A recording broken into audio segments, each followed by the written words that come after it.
Hello everyone! This is Saurian Target welcoming you back to another Carnivores mod showcase, where today we are taking a look at not one, not even two, but 3 new DLC sauropods to add to your versions of Carnivores 2. And the first one we're going to be looking at today is the Nigersaurus. Modeled and animated by Jeff, sounded and statisticked by Scrungus, with menu images done by Enzo Souza.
Nigersaurus is an odd dinosaur, and given how odd many real-life and FMM dinosaurs already are, that's saying something.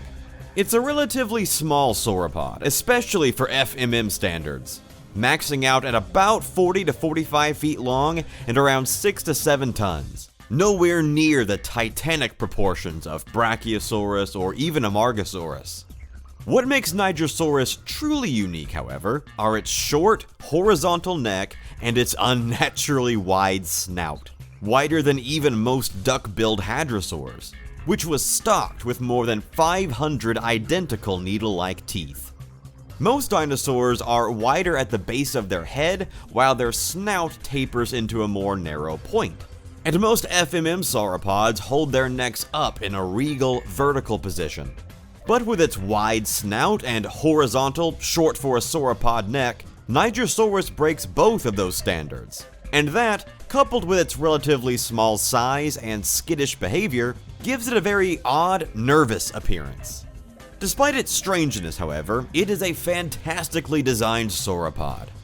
Jeff's efforts to bring an FMM Nigersaurus to life are nothing short of beautiful, with the rich green and brown markings camouflaging the smaller sauropod perfectly in most forested environments, while the subtle orange markings give it a quiet splash of color. The awkward proportions of Nigersaurus are all captured here perfectly, from the short neck and the wide snout to the dinosaur's hunched horizontal posture. In fact, Jeff's Nigersaurus appears relatively up-to-date from an anatomical standpoint, a rarity among the retro designs of carnivores. But the pebbly, Burian-inspired texture and natural earthy colors help ground the dinosaur as a believable inhabitant of this alien dinosaur planet. And although the dinosaur may appear relatively helpless, it is on Chasmosaurus AI, which means at close range it can and will fight back. The next new sauropod we're going to check out today is the little Dicraeosaurus, modeled, sounded, and animated by Zerer.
Dicraeosaurus is another relatively small sauropod in a similar size class as Nigersaurus.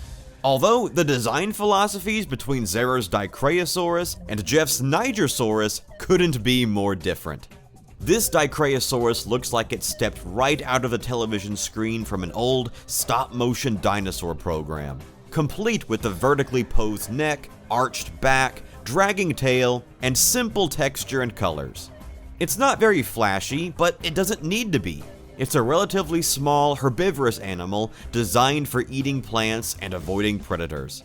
This is made abundantly clear in the sauropod's simple yet smooth animations, where it spends most of its time consuming leaf litter off the forest floor and nervously watching over its shoulder for predators. What's interesting is that, despite sharing a similar size class as the Nigersaurus at a glance, the curved Dicraeosaurus is considerably shorter and lighter, with most adult individuals maxing out at about 20 to 25 feet in length and just around 2 to 2.5 tons, which further emphasizes this plain little sauropod's more skittish nature, as there are many hungry carnivores on the dinosaur planet that could easily make a snack out of this minuscule herbivore. And the final new sauropod we're looking at today is the enormous Brontosaurus, yet again modeled, sounded, and animated by Zera.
Brontosaurus is a pretty cool dinosaur in real life, in part because of its roller coaster of a classification status.